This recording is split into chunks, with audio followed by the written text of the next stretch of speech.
Je voudrais partager avec vous quelques réflexions sur l'étude de la Kabbale.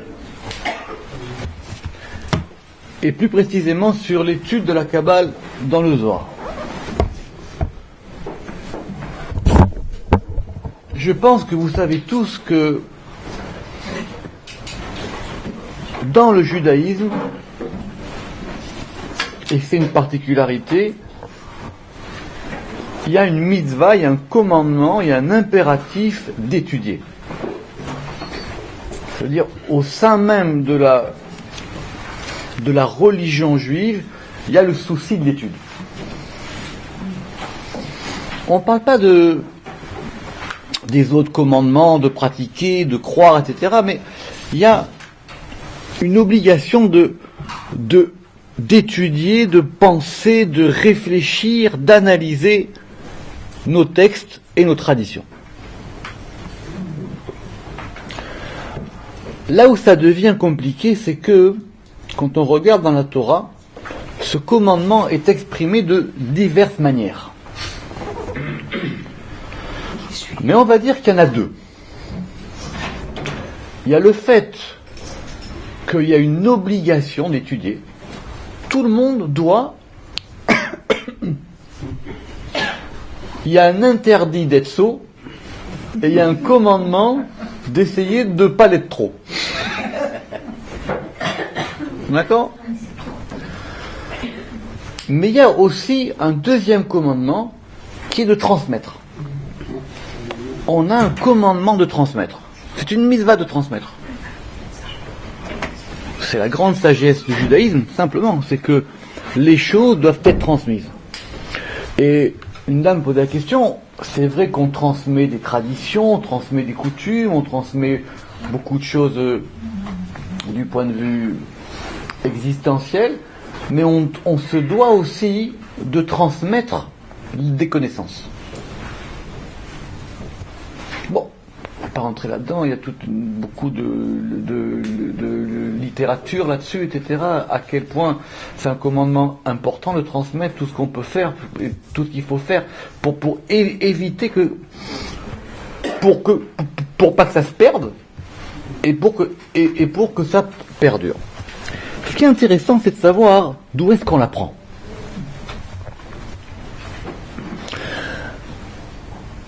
Le fait de transmettre, on l'apprend d'une phrase qui est dans le Shema Israël, qui est marquée Veshinantam levanecha. Littéralement, tu l'aiguiseras pour tes enfants. Oui, ça vient de Milachon Shanan, et Rashi y ramène là-bas. Il faut que ce soit aiguisé, il faut que ce soit tranchant, parce que si ton enfant te pose une question, tu n'as pas le droit d'hésiter. Chez le gam game, il dit Rashi. Que pas tes enfants ils te prennent un truc, oui, je sais pas, etc. Non, il faut que clac, tu tranches directement, que tu saches quoi répondre pour quand on te posera des questions. Mais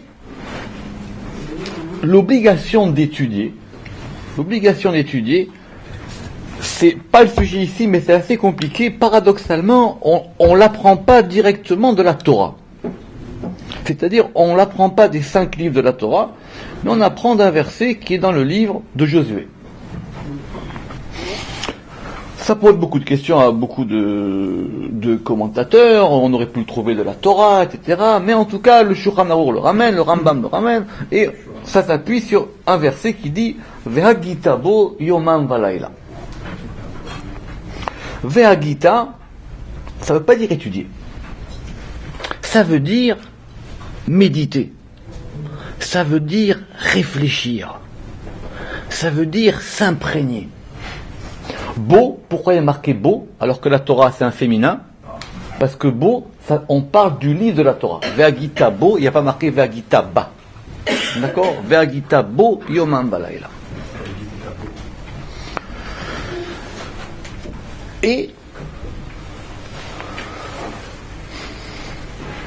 déjà dans le Talmud, on essaie de prendre la mesure de c'est quoi d'être imprégné, de méditer, de réfléchir à cet objet et ce qui contient, qui est le livre de la Torah. Et surtout, jour et nuit. Pour ceux qui connaissent les pistes d'histoire, on dit alors si c'est jour et nuit, ben évidemment, tu as juste le temps de faire ça, d'accord? Le reste, si tu restes du temps entre le jour et la nuit, fait autre chose. En tout cas, c'est un long sujet là-dessus. Pourquoi est-ce que ce terme de Vehagita, il est intéressant? Parce que c'est pas une connaissance intellectuelle au sens où on l'entend. Si c'était une connaissance intellectuelle au sens où on l'entend, alors il suffit d'apprendre par cœur. Alors il suffirait de faire des QCM. Tu sais ou tu sais pas. Comme si on passait un examen de judaïsme. Le Vehagita, c'est plus que ça. Évidemment qu'il faut savoir distinguer entre un Aleph et un Bet. Évidemment qu'on ne va pas confondre Kippour et Rosh Hashanah. Évidemment.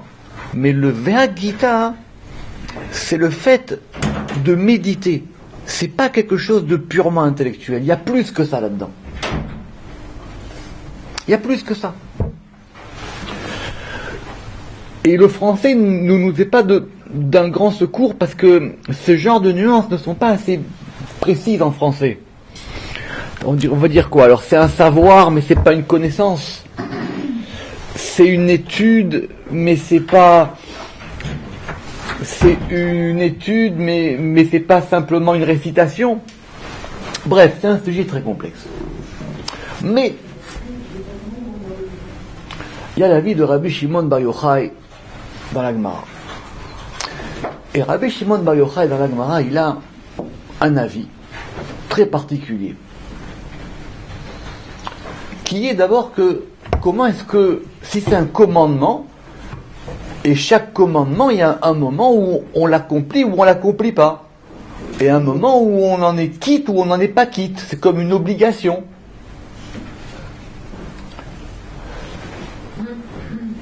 Je ne vais pas rentrer dans les détails, mais Rabbi Shimon Bar Yochai, il dit que Ve'agita bo yomam v'layla, c'est la lecture du schéma. C'est la lecture du schéma matin et soir. Comment est-ce qu'il apprend ça? Il dit que quelqu'un qui lit le schéma, eh ben, on ne peut pas l'interrompre. Et quand bien même l'étude de la Torah, ça prévaut sur le fait d'étudier la Torah. Pas rentrer dans les détails, mais du coup, d'après Rabbi Shimon Bar Yochai, ça veut dire que la lecture du schéma, j'espère que tout le monde sait que c'est le schéma, c'est la profession de foi, comme on dit, d'Israël. Schéma Israël, écoute Israël, Hashem Eloheinu, Hashem Echad. Notre Dieu, il est un. Yud Kevaske, il est un. Et ça, on le récite matin et soir. Et donc, d'après Rabbi Shimon Bar Yochai, cette récitation, elle est mi-deoraita, elle est de la Torah elle-même, pour ceux que ça intéresse quand même, parce que tout le monde n'est pas d'accord avec ça. Et il dit que c'est comme ça qu'on se rend quitte du fait de s'imprégner de la Torah. Alors, si on peut plus, évidemment, c'est mieux, parce que ça met pas beaucoup de temps de lire le schéma le matin et le soir. Mais en tout cas, ça veut dire que d'après Rabbi Shimon Bar Yochai, dans le Talmud, il ne s'agit pas de faire des doctorats et des dissertations. Il ne s'agit pas d'apprendre par cœur et de réciter. La lecture du schéma Israël, matin et soir, c'est ça, Ve'agita bo yomam v'layla. Et du coup, ça marche parce que dans le verset, on a les deux. On a Ve'agita, et on a yomam v'layla, c'est-à-dire jour et nuit, c'est-à-dire le schéma du matin et le schéma du soir. Bon, c'est pas retenu dans la halakha, bien que ce soit ramené par le Rama, mais bon.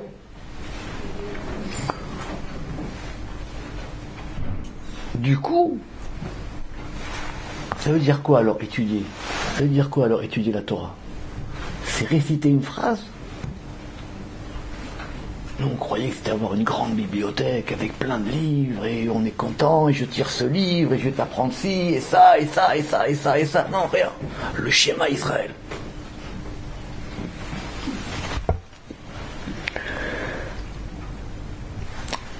Évidemment, comme c'est au nom de Rabbi Shimon Bar Yochai, c'est ramené dans le Zohar. C'est ramené dans le Zohar.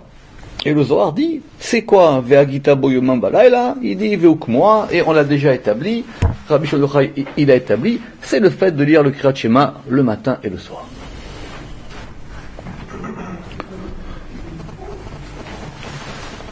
Paradoxalement, le Zohar ou la Kabbale ne parle pas beaucoup d'elle-même. J'explique. La Kabbale, elle parle de sujets, le Zohar parle de sujets, mais il ne parle pas de la manière dont on étudie ces sujets. Ça va de soi. Ces sujets existent. Donc c'est assez difficile, même dans le Zohar, d'aller plus loin que de cette affaire. Mais ça veut dire quoi cette étude de la Kabbale? C'est quoi cette étude de la Kabbale? C'est quoi? Étant entendu que l'étude de la Kabbale est une partie intégrante de l'étude de la Torah. Je veux dire, la distinction entre étudier la Kabbale ou étudier la Torah, c'est même pas une question pour le Zohar, quoi. C'est même pas une question pour la Kabbale. Simplement, il s'agira d'un degré dans l'étude. Il s'agira d'un degré d'imprégnation dans l'étude. Mais il n'y a pas plus... La seule petite différence, mais on va pas ouvrir cette parenthèse-là, c'est cette fameuse Mishnah où on va parler effectivement de l'étude de Maaseh Merkava et de Maaseh Bereshit, l'étude de l'œuvre du chariot, la vision d'Ézéchiel, et l'étude de Maaseh Bereshit, l'œuvre de la création. Bien que d'après le Zohar, le Zohar ne le comprend pas comme la Mishnah le comprend. Mais bon. Donc, comment est-ce que la Kabbale elle-même, elle perçoit sa propre étude? Parce que c'est évident. C'est une manière d'étudier. L'indice qu'on a dans le Zohar, pour comprendre ça, c'est de suivre le vocabulaire. Et dans le vocabulaire du Zohar, quand on va parler de l'étude, on va employer quelques verbes. Je vais déjà donner l'exemple de la Torah. Dans la Torah, des fois, on peut dire, il y a le verbe l'ilmod, enseigner, l'élamed, enfin l'ilmod, étudier, l'élamed, enseigner, ce fameux verbe léhagot. Et dans le Zohar, il y a quelques termes, qui sont des termes assez particuliers. D'abord, ce sont des termes araméens. Alors, il y a un premier qui s'appelle leitasek. C'est de l'araméen hébreu, ça veut dire de s'occuper de la Torah. Mais s'occuper de la Torah, c'est le sens général, dans le sens où on s'occupe de la Torah. Ça peut être aussi bien s'occuper d'un commandement, s'occuper d'aller faire une bonne action, tout comme on s'occupe de la Torah elle-même. Et donc le fait de l'étudier fait partie aussi de son étude, du fait de son occupation.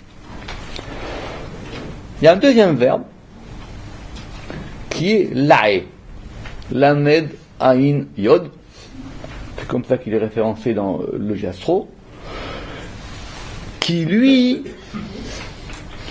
dans le Targum, correspond plus au fait de étudier, comprendre, réfléchir. On est lae beoraita. Mais ça peut vouloir aussi dire lire simplement. On lit la Torah. On lit. On lit la Torah. Il y a un troisième verbe, plus compliqué, mais assez connu parce que c'est un verbe araméen qui est passé en hébreu moderne, qui vient de la racine shadal, shin dalet lamed, qui est le fait et qui est construit à la forme ishtefal en araméen ou itpael en hébreu, qui est l'ishtadel. L'ishtadel, et ça se construit toujours avec un bet, l'ishtadel b. Ce qui n'est pas évident. Ça veut dire quoi en hébreu moderne, l'ishtadel? L'ishtadel, ça veut dire faire en sorte que, s'efforcer de. C'est ça. Ani mishtadel, j'ai un rendez-vous, je ferai en sorte ou je m'efforcerai de ne pas être en retard. D'accord? Ani mishtadel. Tu viens? Bon, je vais essayer. D'accord? C'est ça l'ishtadel en hébreu moderne. Mais, dans la racine araméenne et dans la manière dont c'est expliqué dans le Zohar, c'est le fait de se fatiguer à. c'est le fait de s'efforcer à. C'est le fait d'être occupé à. C'est presque le fait de se peiner à. Le problème, c'est que c'est l'ishtadel B. La nuance grammaticale n'est pas dénuée de sens, parce qu'on est mishtadel dans, ou avec. Très bien. Ce qui fait que c'est très difficilement traduisible. Et que, selon les traductions du Zohar, les traducteurs ne font pas très attention à cette différence de nuance entre l'ishtadel et l'aï. Parce que l'étafé, comme je l'ai dit, c'est le premier terme, c'est le terme le plus général. Le Ramaz, qui s'appelle Rabbi Moshe Sruta, qui est un grand commentateur du Zohar, il dit, mais c'est simple, il dit que l'ishtadel, c'est le fait d'être me'ayen. C'est le fait d'approfondir. Attends, parce que papa, la caméra. C'est le fait d'approfondir. C'est le fait de réfléchir, de méditer. C'est ça l'ishtadel beoraita. Comme si, alors effectivement, toutes les métaphores qui viendront après, de l'étude de la Torah comme un combat, de l'étude de la Torah comme un combat vital, comme quelque chose d'un peu dramatique, quoi. Il faut se battre avec la Torah, c'est pas, ça sort pas comme ça. Ça va venir de ce l'ishtadel. Mais, mis à part, c'est quand on suit ces verbes, le Zohar ne parle pas de sa propre étude. Le Zohar, la Kabbale, pour elle, c'est un enseignement, et cet enseignement, il est là. C'est évident qu'il faut le suivre, c'est évident qu'il ouvre sur des grandes choses parce qu'on est en contact avec la lumière divine, etc., etc. Tout ça, c'est connu. C'est évident que plus on étudie la Kabbale, plus on se rapproche des mondes secrets, de l'intériorité des choses. Ça, c'est sûr. Mais sur la manière dont ça s'étudie, il n'y a rien.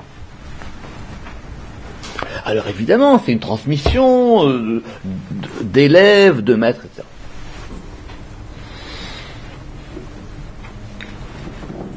Parce que peut-être que pour le Zohar ou pour les kabbalistes, ce sont des choses dont on ne parle pas, quoi. C'est-à-dire l'étude, elle est là, et après, on ne réfléchit pas sur comment on étudie. Or, il se trouve que il y a un texte qui parle de ça. Et il y a un texte qui parle de ça et qui va avoir de grandes répercussions pour le judaïsme et pour la Kabbale en général. Il s'agit d'une lettre d'Aboulafia. Rabbi Abraham à Aboulafia, il y a une lettre qui était publiée sous le nom de Vezot le Yehuda, mais je ne pense pas qu'il lui a donné un titre parce que c'était une lettre. Et c'est une lettre qui est adressée à un de ses correspondants, qui s'appelle Rabbi Yehuda, Shalmon. Et c'est une lettre un peu particulière. Pourquoi ? Parce que Rabbi Abraham Aboulafia, il est en colère. Et pourquoi il est en colère ? Il est en colère parce qu'on a dit du mal de lui.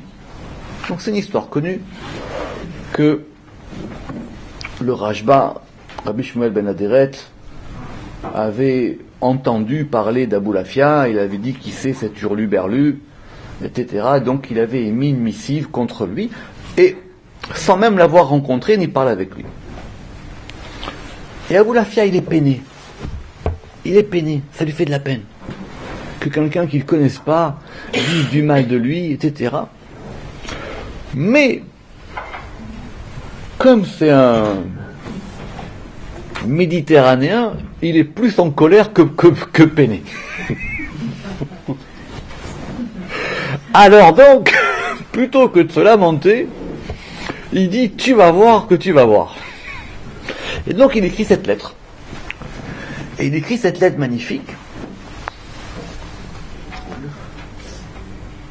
Et il parle de lui, il raconte sa vie, etc. Et il dit « mais cet homme-là que je ne connais pas, qui sait pas, qui sait rien sur moi, il vient juger moi qui je suis, il vient juger moi ce que je fais. Eh ben, je vais te dire moi ce que c'est l'étude de la Kabbale. Et il envoie cette lettre à son correspondant qui s'appelle Rabbi Yehuda pour qu'il aille en parler autour de lui et que pour un peu faire taire les rumeurs qui circulent à son sujet. Et il dit bon, voilà, ne crois pas que je suis un ignorant, j'ai étudié, je connais la Torah, je connais le Talmud, etc. Mais la Kabbale, les gens ne savent pas ce que c'est, moi je vais vous dire comment c'est. Et il dit, il y a 2 études dans la Kabbale. L'étude de la Kabbale, elle a 2 étages. Il dit, le premier est antérieur au second, et le second est plus haut que le premier. C'est Aboulafia, c'est pas le Figaro. Pourquoi ? Laissez-moi expliquer pourquoi ça va être très important. Et il dit, le premier degré de l'étude de la Kabbale, c'est l'étude des séphirotes. C'est étudier les séphirotes. Il dit, ce n'est pas d'étudier les actions divines. Ça, c'est pour la philosophie. Donc ça, on ne parle pas de ça. D'accord ? Ça, c'est pour la philosophie. Ça, c'est pour ce qu'il appelle le merkar. Ce qu'il appelle... Bon, c'est intéressant, mais il dit, c'est pas ça. D'accord ? Ça, c'est pas ça. Il ne s'agit pas de faire de la métaphysique, d'étudier Aristote, etc. Ça, il ne s'agit pas de ça. Et l'étude des séphirotes, c'est étudier les attributs divins et étudier comment fonctionnent les séphirotes. Et il dit, la deuxième étape, c'est l'étude des noms divins. C'est l'étude des Shemot. D'accord ?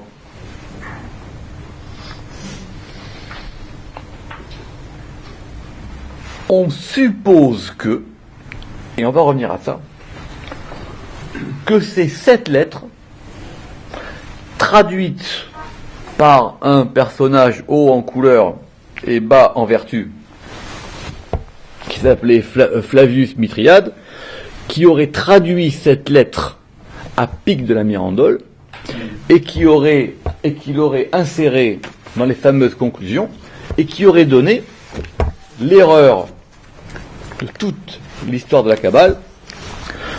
Quoi que disent, c'est la conclusion 829, quoi que disent les autres kabbalistes, je distinguerai quant à moi, en une première division, la science de la Kabbale en science des séphirotes et en science des Shemot, c'est-à-dire en Kabbale pratique et en Kabbale spéculative.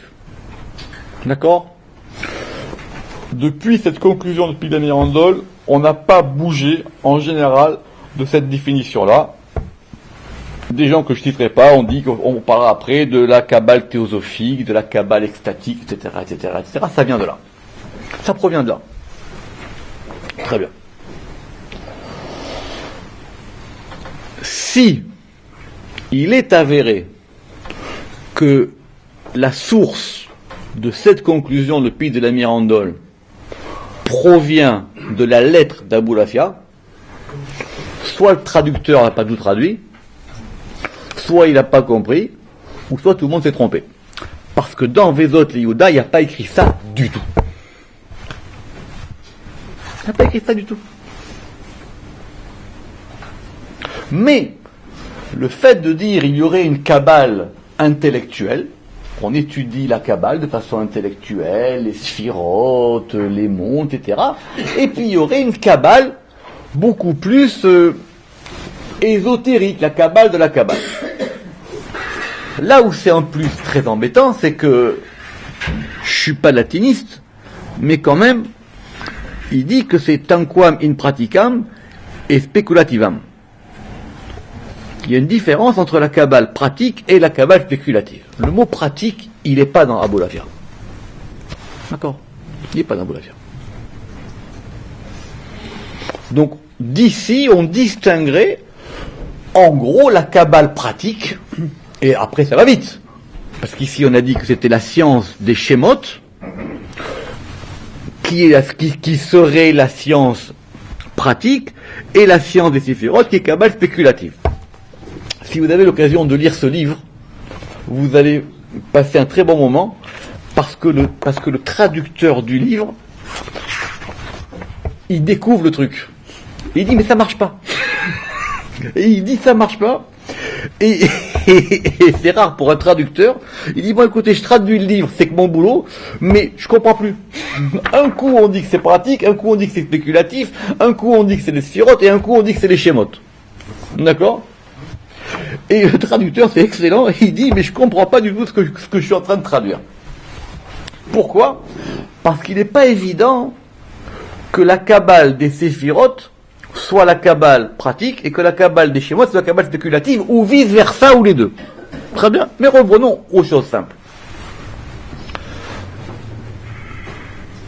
Qu'est-ce que dit Aboulafia? Aboulafia il dit, et il emploie le terme Kabbalah. Quelqu'un tout à l'heure avait posé la question à propos du terme Kabbalah, mais Koubal, il emploie ces termes-là. Donc ce sont des termes déjà, à son époque, ça pose pas de problème. D'accord? Il dit effectivement, la Kabbale, c'est, si on suit l'ordre, c'est d'abord l'étude des séphirotes. Et l'étude des séphirotes, c'est pas comme on croit aujourd'hui, il dit, c'est d'essayer de comprendre comment est-ce que ça marche les séphirotes. Par exemple, il dit, on va savoir combien il y a de sphirotes, mais comment est-ce qu'elles s'organisent entre elles. Et la Kabbale des noms, c'est la Kabbale, on va étudier maintenant les lettres et les noms, et pas forcément les noms divins, tous les noms. Alors il dit, mais tu peux me dire que dans la Kabbale des séphirotes aussi, il y a des noms. Quand on va s'intéresser aux sphirotes, par exemple, la première sphira, comment on l'appelle? Keter, Machashava, Avir Kadmon. Ça manque pas les termes. Alors il dit, oui, c'est vrai qu'on sera encore dans les noms, mais c'est pas pareil. Alors il dit, c'est quoi la véritable différence? Il dit, c'est que dans la Kabbale des séphirotes, on va arriver à un degré de perception où on va recevoir quelque chose. Mais ce qu'on va percevoir, ça sera confus. Il dit, c'est comme quelqu'un qui pense tout seul et au bout d'un moment, des idées lui viennent. Et il sent qu'il est un peu illuminé par l'idée qu'il a reçue, mais il ne sait pas exactement d'où elle vient. Alors que dans la Kabbale des noms, au bout d'un moment, ça sera clair pour lui que Dieu lui parle. Ça sera clair pour lui que ce qu'il reçoit, il le reçoit d'en haut, et c'est clair de cette manière-là. Ce qui veut dire que dans les deux types de Kabbale, les deux, pour employer des termes qui ont été repris sur Aboulafia, ce sont deux types de Kabbale prophétiques pour lui. Il n'y a pas de distinction, c'est les deux. Simplement, ce sont deux degrés différents de prophétie. Ce qui veut dire quoi? Ce qui veut dire que l'étude de la Kabbale, finalement, et c'est le plus simple, c'est d'arriver à un degré de perception des choses.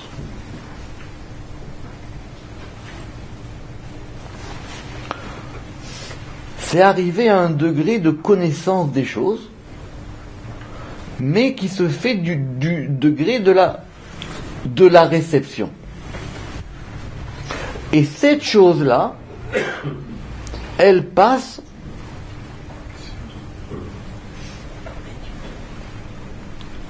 si on reprend ce que dit Aboulafia, elle passe soit par les sujets dits kabbalistiques, les sphirotes, ou l'étude des noms et des lettres. C'est intéressant parce que, par exemple, dans le Pardes Rimonim, ceux qui connaissent, le Pardes Rimonim qui est fait de 32 portes, les 18 premières portes, elles traitent de la Kabbale des séphirotes, et de 19 à 32, elles parlent de la Kabbale des noms. Ça veut dire que ça va rester, ça. Évidemment, il dit, mais de toutes les manières, cette distinction que je te fais entre la Kabbale des Séphirotes et la Kabbale des noms, évidemment, l'un est imbriqué dans l'autre, et on ne peut pas faire l'un sans l'autre, parce que de toutes les manières, quand on va parler des Séphirotes, les Séphirotes aussi, elles ont des noms. Mais, l'étude sera moins poussée que dans les noms eux-mêmes, que quand on va commencer à permuter des noms, etc. Juste, pour la petite histoire, vous me dites... après on va les questions, il n'est pas question du tout de Kabbale pratique. Ça, je ne sais pas d'où c'est venu dans le texte. D'accord ?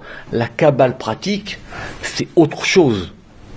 La Kabbale pratique, d'ailleurs, la définition qui est très simple, c'est que la Kabbale pratique, elle va commencer à partir du moment où on va invoquer ou convoquer des anges.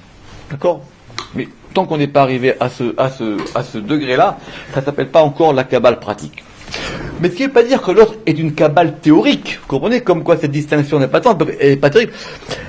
Puisque les deux, ce qu'on appelle pratique, ça veut dire qu'on va vouloir pratiquer quelque chose. D'où les histoires sur le golem, etc., etc. Mais les deux types de Kabbale que distingue Aboulafia, mais qui sont imbriqués l'une dans l'autre, on ne peut pas les détacher. C'est qu'à un moment, on veut être en connexion ou en rapport ou recevoir un flux divin. Et ça se fait par l'étude des séphirotes ou des noms. Comme dans le schéma Israël. C'est ça qu'il a dit Rabbi Yochanan. Comme dans le schéma Israël. Quelqu'un qui fait le schéma Israël, il fait quoi ? Il prononce une phrase. Cette phrase, elle est composée de mots. Les mots sont composés de lettres. Il y a 25 lettres dans le schéma Israël. Et bien l'étude de ces 25 lettres et de la faction dont elles marchent, et sur ça le Zohar n'est pas avare, il y a beaucoup de textes dans le Zohar où on va essayer de combiner pour comment elles marchent, etc. Ça, c'est là où ça commence. Alors vous allez me dire, mais alors, tout ce qu'on écrit sur la Kabbale, etc. Eh bien, ce que disait Julien, soit c'est simplement de l'histoire de la Kabbale, et on se retrouve dans la position du commentateur sportif qui connaît tous les matchs mais qui n'a jamais touché un ballon. C'est la vérité. C'est ça. Il y a des gens qui sont des spécialistes de l'histoire du football, mais ils sont incapables de faire une passe. Oui, c'est ça. Alors, ils sont très forts sur la théorie, sur la technique, et comment on fait ça, etc., et ça, et ça, et ça, mais concrètement, il n'a jamais fait une passe. D'accord ? Donc, soit c'est une lecture de l'histoire, de la Kabbale, etc., qui en soit intéressante, dans laquelle on apprend des choses, parce qu'effectivement, à chaque fois, au cours des histoires, on va retrouver un manuscrit, on va retrouver un texte, on va s'intéresser à quelque chose, ou soit la Kabbale telle qu'elle est étudiée par ceux qui l'étudient eux-mêmes. Et ceux qui l'étudient eux-mêmes, ils ont leur manière de l'étudier. Quelque part, si Aboulafia, il n'avait pas mangé le morceau, pour dire pour mal parler, s'il n'avait pas mangé le morceau, ça ne serait pas apparu. Ça ne serait pas apparu. Dans le Zohar, on n'en sait rien. Comment est-ce qu'il étudie la Kabbale ? On voit des gens, ils s'assoient, il y a des interlocuteurs, ils discutent, ils citent des versets, ils disent ça veut dire ça, ça veut dire ça, ça veut dire ça, ça veut dire ça, ça veut dire ça. Mais ça c'est le côté extérieur. Comment est-ce qu'ils étudient vraiment ? C'est Fenton a parlé tout à l'heure de la Hydra Zuta. La Hydra Zuta, c'est le dernier discours de Rabbi Shimon Bar Yochai. D'accord ? Le Zohar, il dit que les anges, ils sont descendus, écoutez, ils ont dit, en haut, ce qui ne nous intéresse pas, c'est en haut, ça, c'est fini, on vient, on ferme, c'est en bas que ça se passe maintenant. C'est en bas que ça se passe, c'est chez Rabbi Shimon Bar Yochai, viens, ferme le rideau. C'est la vérité, c'est ce qui a marqué, ferme le rideau, c'est en bas que ça se passe maintenant, viens, on va au cours de Rabbi Shimon Bar Yochai. Nous, on lit ça, on a l'impression, alors on va essayer d'intellectualiser, de voir qu'est-ce qu'il a voulu dire, ou ça, ou pas, ou ça, ou pas, ou pas. D'accord? Le Zohar pose la question, il dit, il parle de la vision d'Ézéchiel. Très compliqué, la vision d'Ézéchiel. D'accord? Ézéchiel. Le Zohar, il dit, mais ça, c'est la moitié de ce qu'il a vu, qu'il a raconté. Le Zohar, il dit, les gens s'étonnent en disant, mais comment Ézéchiel, il a pu dire des choses pareilles, il a vu un chariot avec des animaux, etc., etc. Il dit, mais ça, c'est la moitié. Il a juste, c'est juste la moitié. Ça, le reste, il te l'a pas dit comment c'est écrit. Mais, cette étude de la Kabbale, elle a cette notion. Et ça, c'est quelque chose qui bouge pas dans l'histoire de la Kabbale. C'est-à-dire, quand on étudie tous les kabbalistes, etc., à chaque fois, sont des gens où cette étude-là leur ouvre un rapport sur le divin. Et du coup, peu importe, et je vais terminer avec ça, peu importe à quoi cette étude s'adresse. Ça veut dire ça peut se jouer sur un mot de la Torah. Ça peut se jouer sur une phrase de Mishnah. Il ne s'agit pas de sujets ésotériques. C'est la manière d'étudier des sujets qui sera dite kabbalistique. Vous comprenez ce que je veux dire ou pas? Je vais terminer avec juste cette chose-là, puisqu'on a parlé de prophétie. La Gemara, elle dit, celui qui se lève le matin et il a un verset dans la bouche. Il se lève et dans sa bouche il a un verset. Qu'est-ce que dit la Gemara? C'est une petite prophétie. C'est pas chercher loin. Il s'est réveillé et il a un verset dans la bouche. C'est ça la prophétie. Merci.